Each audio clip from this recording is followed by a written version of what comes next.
This is the Super Hellcat, a Tier 7 American tank destroyer, a premium that is not released yet. Concerning the statistics, if I had to break it down for you, it has an amazing mobility, a crazy gun and no armor at all. So the exact same as the Tier 6 Hellcat. And this thing has been tested like 2 or 3 updates ago and we were expecting it to be released. We didn't have any informations. We first thought it would be around during Blitz Fair, but it was not the case. But now we know when it's coming. And well, you're not gonna like it. You probably already know what that thing is. Shout out to Alson for finding out about it. And well, it's a crate because the Super Hellcat will be redeemed during a Lockbox event where you can also unlock the M60, the TS5, the T54E2 and the mighty Super Hellcat.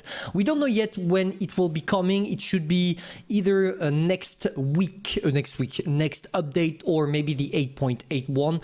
All we know is that usually when we have leaks about the lockboxes, they are coming 1 or 2 updates after, so you can expect the Super Hellcat to hit the game pretty soon. And I know a lot of you are already gonna rage on the lockboxes, and to be honest, at one point in my life I would totally agree with you.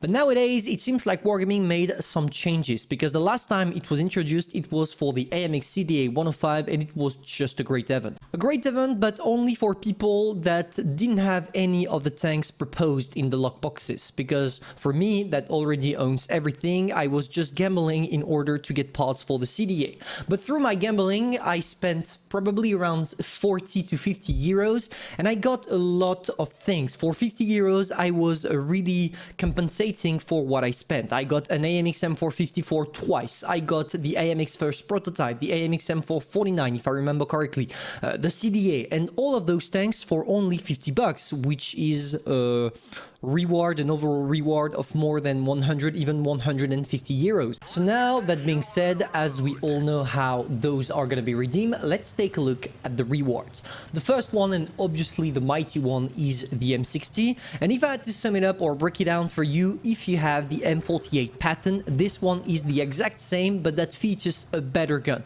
And the statistics between both guns are quite similar. If I'm not mistaken, you have just a little bit of a better accuracy, and that's it. So well, not something to be called broken or anything like that.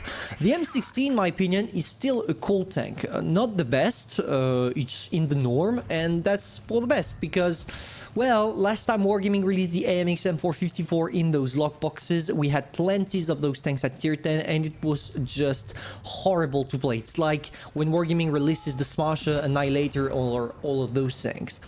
And well, if I had to talk about the statistics, 350 alpha damage per shot, 6.1 seconds when fully equipped of reload time. When it comes to the turret armor, you can do quite a lot. 10 degrees of gun depression in order for you to be versatile on pretty much every single terrain.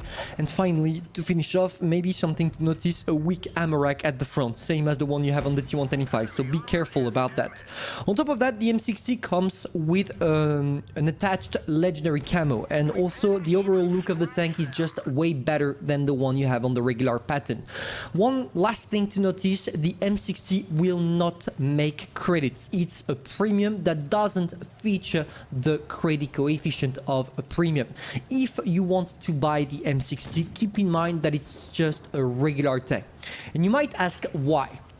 The answer is simple. At first, the first time the M60 was introduced, it was a reward, a thank you reward from Wargaming to a lot of different players. It was actually the first premium at tier 10 introduced, and it was introduced simply to thank people for either playing the game or spending. It was given randomly to different players, and at that time it made a huge drama among World of Tanks Blitz players, because obviously when Wargaming decides to pick randomly some players to get the tank, well, the ones that don't get it are quite upset, and for the best, because well, it's a tier 10, really a tier 10 for free, and people were pissed off, which is totally understandable. And now Wargaming is trying to sell you something they gave out for free. Typical Wargaming.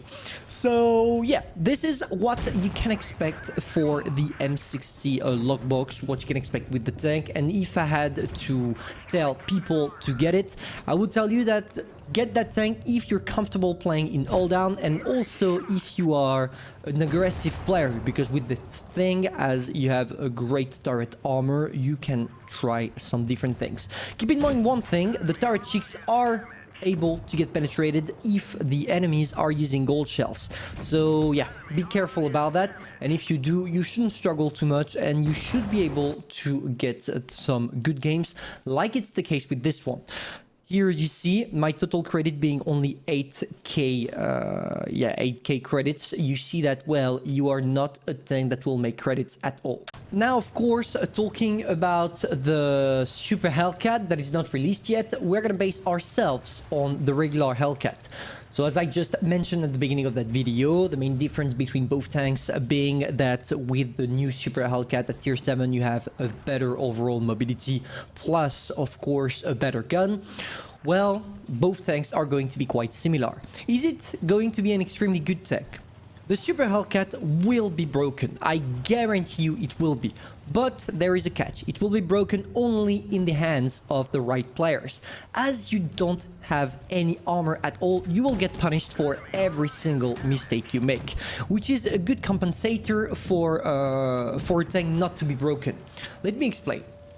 If you give the Super Hellcat to really good players, or if you give any tanks to really good players, they will make something out of it. They will be able to make a good use of it, which is logical because after all, when you're a good and experienced player, you have map knowledge, you know when to push, you know where to go with the tank, etc, etc.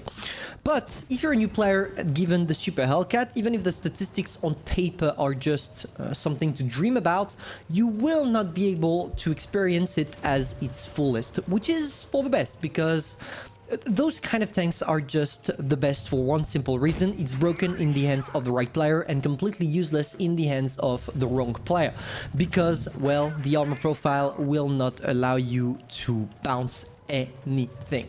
Same as the Hellcat, in fact, same as the one we're playing right now. I'm kind of excited. I'm really excited because it's been a long time since the latest time Wargaming introduced something broken. And I know I shouldn't say that. I know I should be in favor of a balanced matchmaking, but at the moment, as there are not a lot of new features coming into the game beside the T100 light that we have been waiting for so long, that, well, I want something to have fun with. And I feel like the Super Hellcat will probably allow me to get back that fun I lost a while ago. So, finishing off with the game, as you can see, we have just a crazy reload time with the Hellcat, and just imagine, here you have 4.6 seconds. You're gonna have the exact same with the Super Hellcat, but instead of having only a small hit point target because you're playing with tier 6, with the Super Hellcat will be able to encounter tier 7, tier 8. You're gonna have just great games. If people don't care about you, you're gonna be a DPM master, and you're probably gonna be a game-changing, a battle-changing tank. And well, I'm just hoping that for the best, Wargaming will not nerf it and release it with the regular statistics we saw at the beginning of the video. So that's it for today. There is nothing else to say about those tanks, just hopefully they'll be released as soon as possible. And personally, I'm gonna see you soon in a new video. Tell me just in the comments if yes or no you're gonna go for the Super Hellcat, and if you're excited about getting that tank. I would be curious to have your opinion, guys. See ya.